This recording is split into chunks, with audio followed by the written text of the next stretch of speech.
Olá, aqui é a Alessandra Antunes e você está ouvindo o podcast Memento Eleitoral. Seja muito bem-vindo e muito bem-vinda.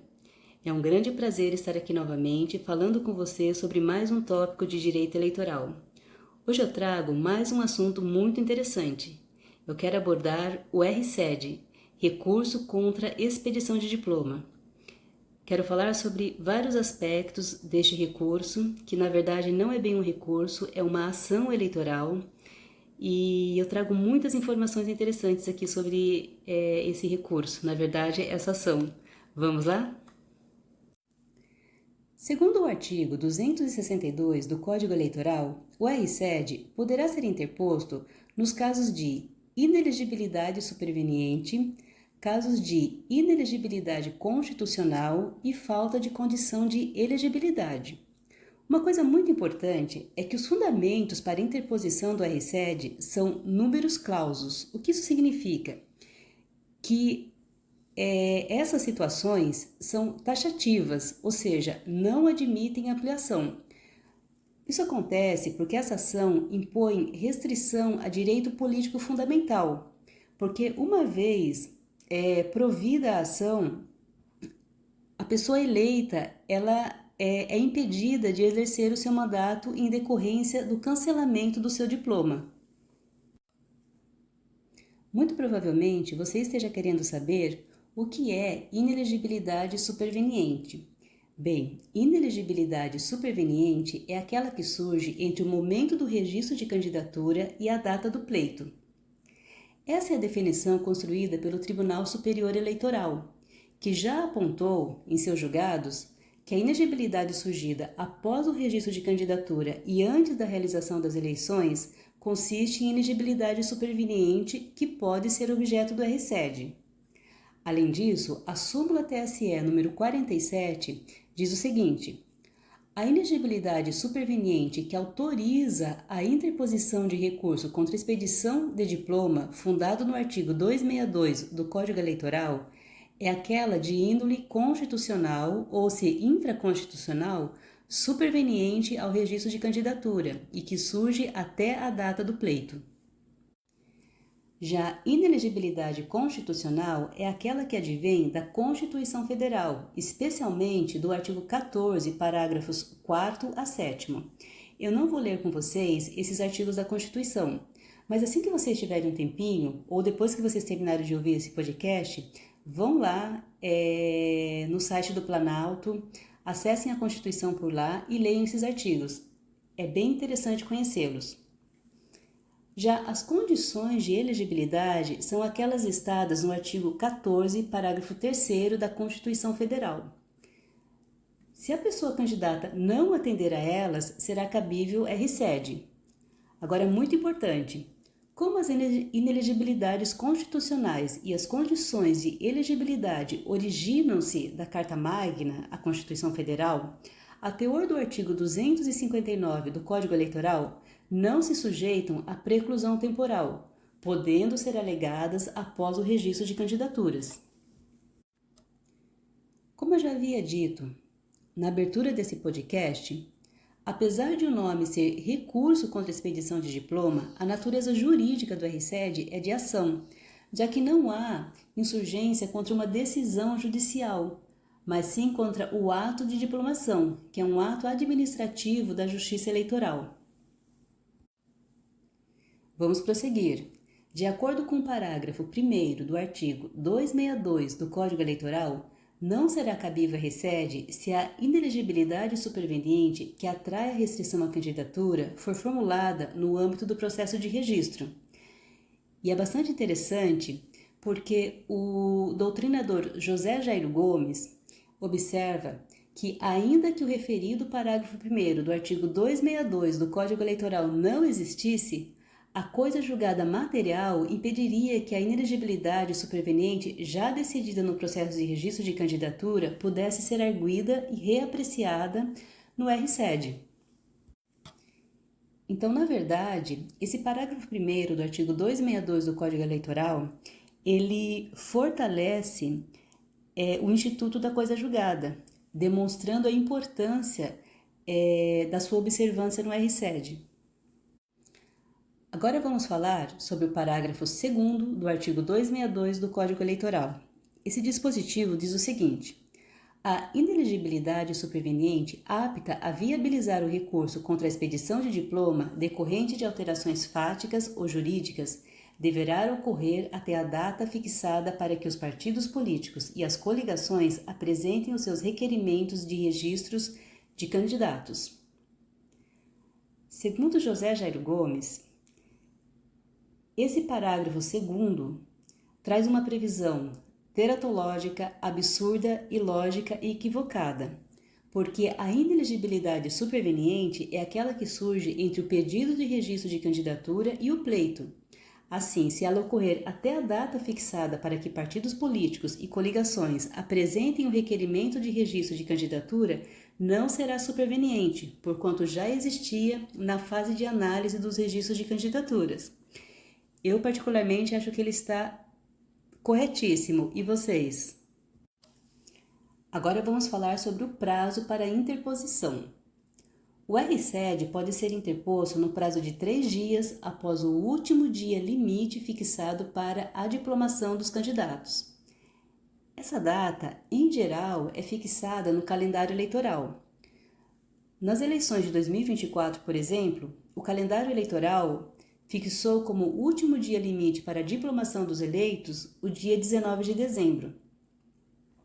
Importante que o prazo ele será suspenso no período compreendido entre os dias 20 de dezembro e 20 de janeiro, e esse prazo é decadencial, o que faz incidir o artigo 132 do Código Civil, ou seja, na contagem do prazo exclui-se o dia do começo e inclui-se o do vencimento.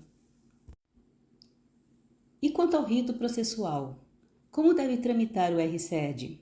Bem, como não há previsão expressa na legislação eleitoral acerca do rito processual a ser aplicado ao RSED, deve ser observado o rito previsto no Código Eleitoral e, supletivamente, pode ser utilizado o procedimento previsto nos artigos 2º a 16 da Lei Complementar 64 de 1990, porque esse procedimento é considerado ordinário no sistema processual eleitoral. Além disso, o Código de Processo Civil se aplica supletiva e subsidiariamente em decorrência do artigo 15 do Código. E quanto à competência? Bem, nas eleições municipais, cabe aos TREs analisar e julgar o RSED. Já nas eleições gerais e estaduais, a competência cabe ao TSE. E como funciona? Nas eleições municipais, que são aquelas para prefeito, vice-prefeito e vereador, o RSED deve ser endereçado ao juiz eleitoral. Uma vez recebida a petição inicial, o recorrido será citado para apresentar defesa em 3 dias. Logo em seguida, os autos serão remetidos ao TRE, sem abertura de vista ao Ministério Público Eleitoral, porque o Procurador Regional Eleitoral irá atuar na Corte Superior. Já nas eleições federais e estaduais, que são aquelas para senador, deputado federal, deputado estadual e distrital, o RSED deve ser dirigido ao presidente do TRE. Uma vez recebida a petição inicial, o recorrido será citado para apresentar defesa em 3 dias. Em seguida, os autos serão remetidos ao TSE sem abertura de vista ao Procurador Regional Eleitoral, porque o Procurador-Geral Eleitoral irá atuar junto ao TSE. Já nas eleições presidenciais, o RSED deve ser encaminhado diretamente ao TSE. E uma coisa importante é que não há preparo no RSED. Apenas lembrando que preparo é uma taxa obrigatória que deve ser paga pelo recorrente que interpõe um recurso contra uma decisão judicial. Essa taxa, ela objetiva cobrir os custos administrativos do processo no tribunal. Mas, como eu disse, no caso do RSED não há obrigatoriedade de preparo. Vamos prosseguir no RSED. E quanto ao pedido? Bem, o pedido é sempre o cancelamento do diploma da pessoa candidata eleita. E a causa de pedir?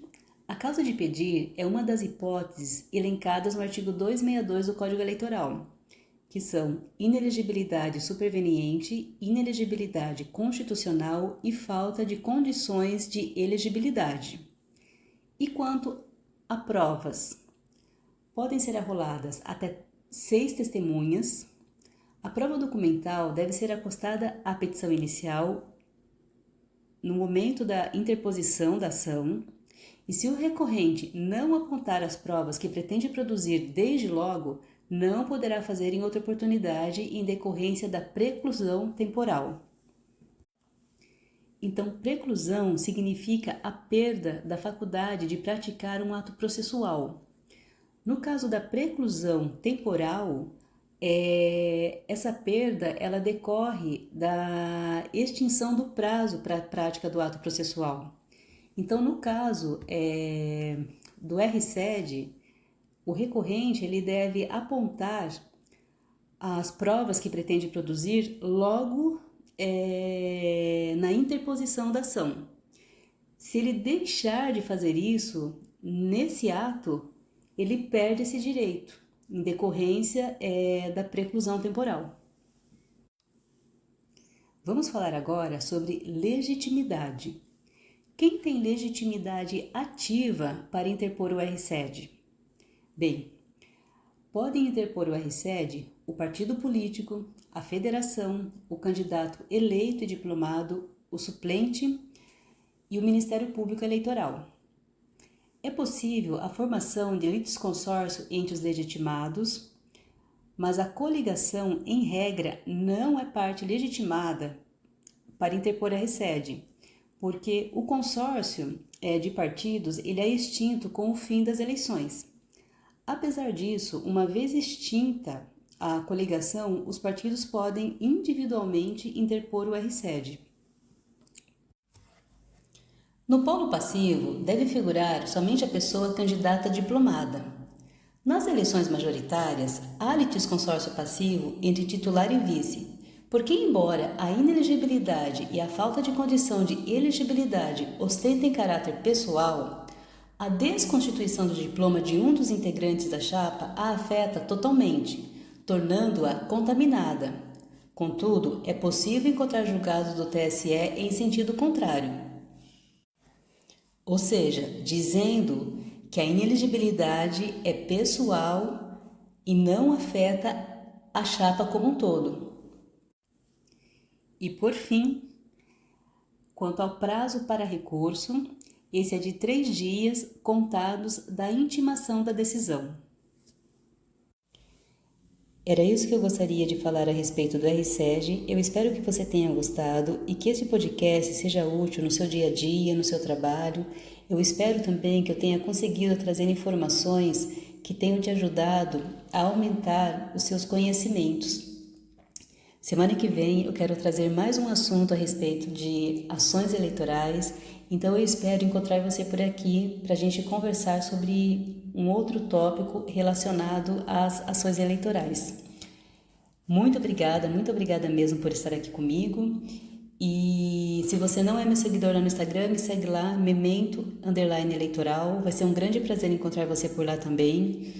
Tenho muita coisa lá, inclusive um post a respeito do RSED. Então, me segue lá também. Muito obrigada, grande beijo e até semana que vem.